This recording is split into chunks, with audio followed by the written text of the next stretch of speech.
All right, so I've already got the wheel off. Took that splash shield off. That goes right up in here. Just remove that. So the first thing we're gonna do is remove the shock absorber, which on these is pretty easy to do. You have this single nut up here that's holding it in, right there. And then down below, you have the two that are holding it in at the bottom. These are kind of nice in the sense that they're pretty easy to change. But of course, if you need to do any other suspension and steering work, you have to remove the shock absorber anyways to be able to compress that stupid coil spring. So on these, what you're gonna end up having to do to break the torque, most of the time, we might not have to do it with this one, but you'll have to get something like a vice grip or the proper size wrench and get it up here. And then obviously a gear wrench would work best, but I don't know where my 15mm gear wrench is, of course. But you just undo this nut, just like that. So just like that, just loosen it. And then what you can do, just leave enough threads at the top just to hold everything in place. So just here at the bottom with a 13mm socket, it's gonna drop.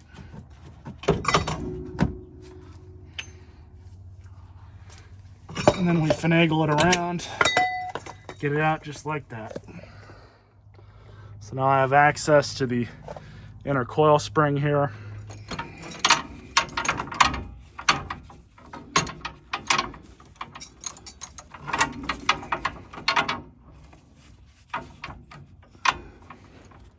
Actually, I'm going to do this from the bottom. I think that's going to be a bit easier.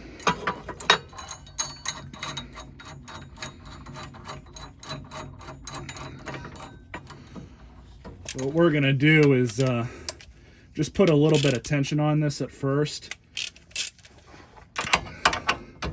Kind of see where we're at.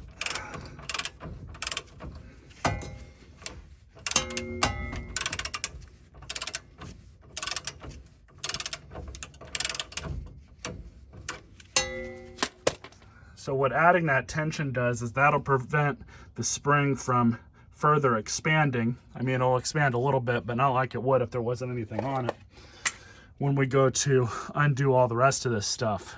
So the next step, we're gonna have to remove this torsion bar strut.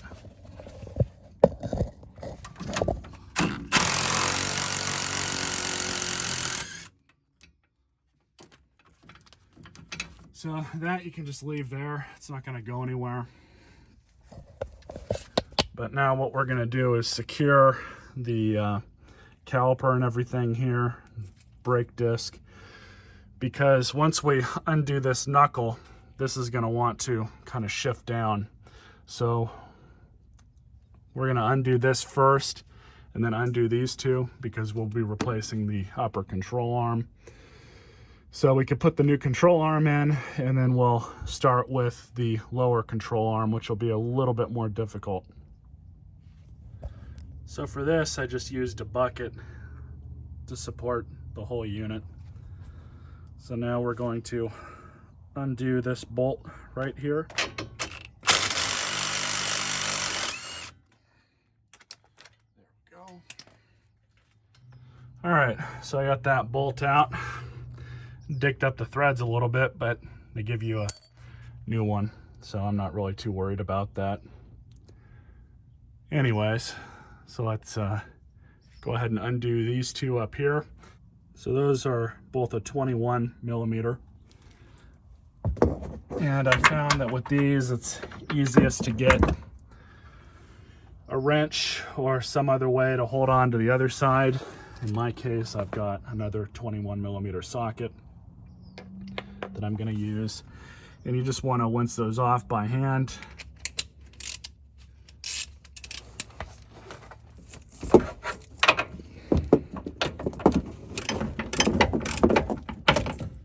Okay, so now it's just the same thing for the other side.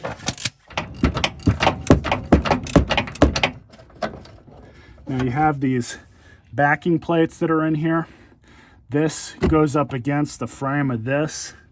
You want to make sure that The beveled edges are at the top, just like that.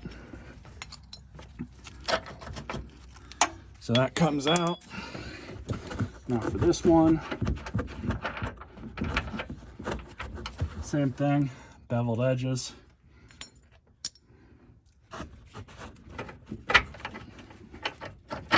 Pull the bolt. And there we go. Like I said, mine came with a new bolt. Let's install this up top first.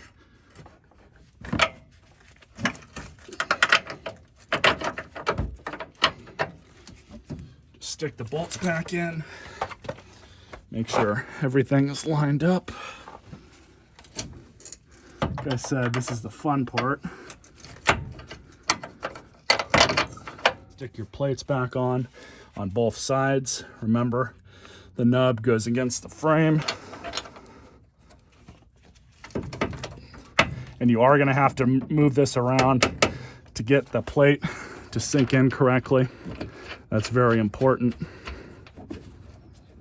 All right, so now that that part up there is done, now we just have to go down here and remove that cotter pin right here, which will not be hard to do. We'll have to break the torque on this, leave the nut on, kind of smack it up a little bit, or use a pickle fork over there to separate that ball joint. Then after that, you can take those two bolts out, the one that's right here and then the one that's on the other side right behind it.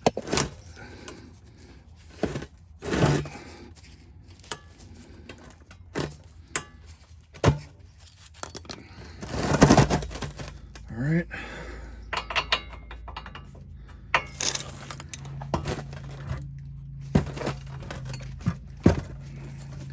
Just like that.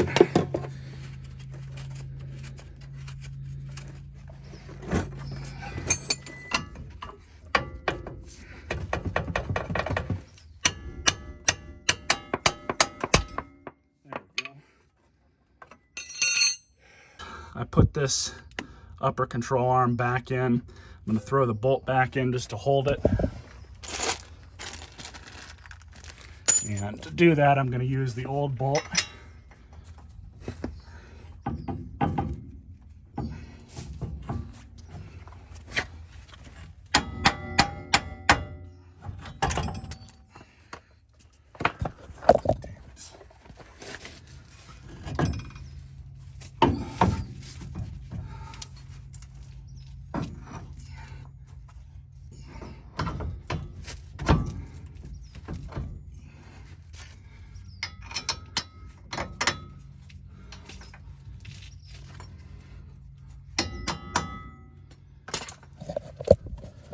Just like that, so at least that'll support most of it.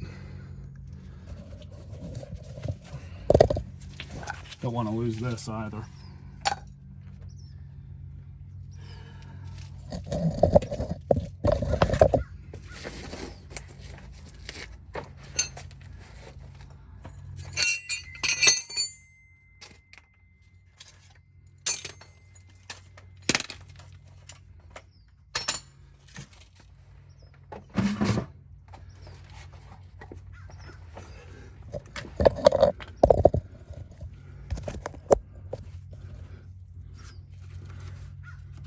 So now we're going to take the bolts out.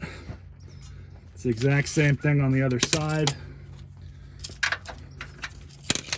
And it is I think it's a 21 millimeter. For this, I'm actually going to use my impact socket.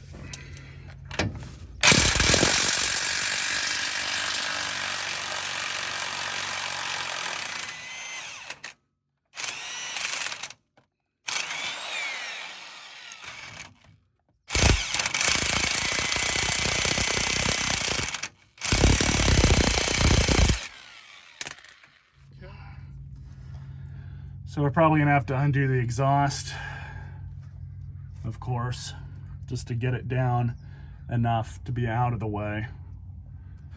All right, so I got the two nuts off that are holding the exhaust flange on. I was able to move that around just enough to get in there. Hopefully I can still move it around to get that bolt out. Thankfully, I think this one is not going to be as tight as this other one for whatever reason. But yeah, all we got to do now is just somehow get the exhaust moved. I'm probably going to have to use some sort of leverage to get in there. No big deal though. So of course that was easier said than done. I ended up using a pickle fork, got on it like that and just used it as a hammer to get it out.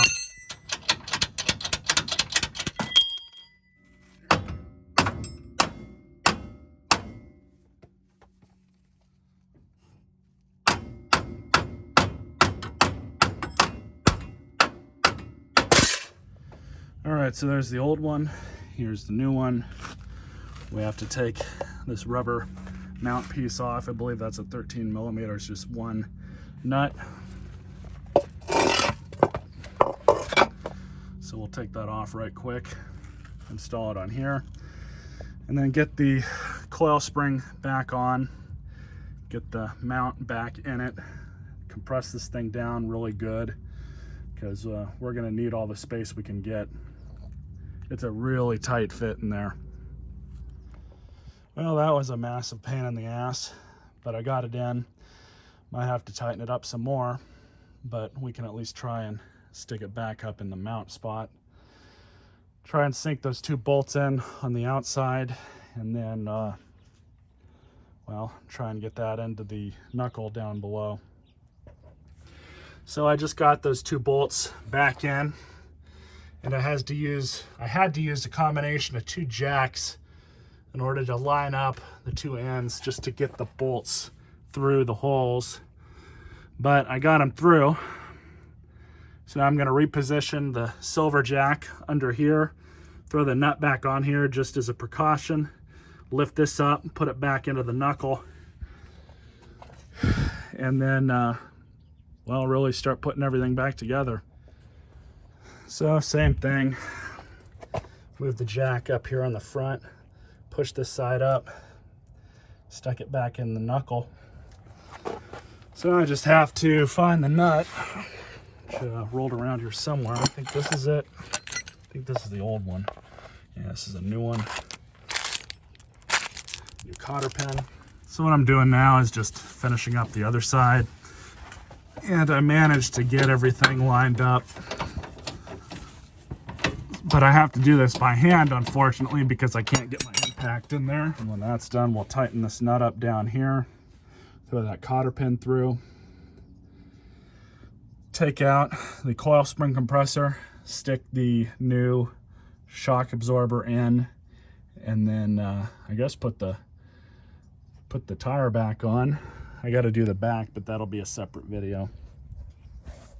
So I loosened up coil spring tool.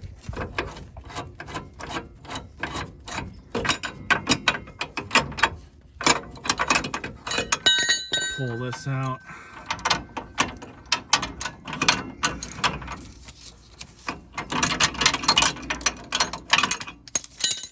All right, that piece of junk's out.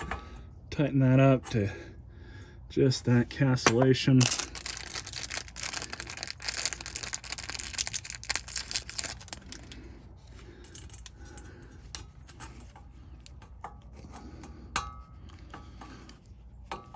Just like that.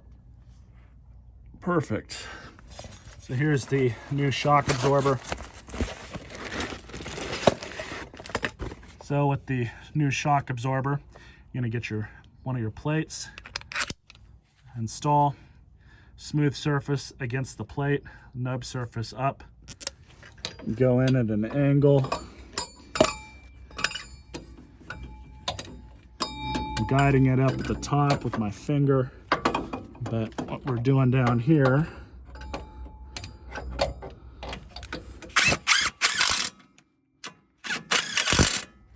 you might have to finagle it a little bit to get it started, but it's no big deal.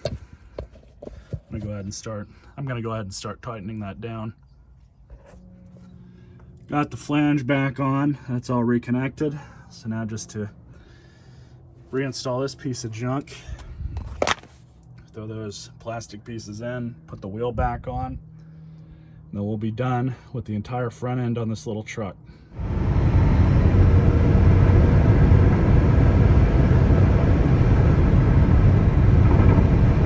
Truck drives pretty good. I'm happy with how it turned out. I told him he's probably gonna have to get the front end aligned. I might have that done for him before he comes and picks it up. But I'm definitely happy with how this turned out today. What a pain in the ass though. I don't think I would do this again. I think I'd rather pay a shop to do it. If you guys enjoyed this video, and stay tuned for more.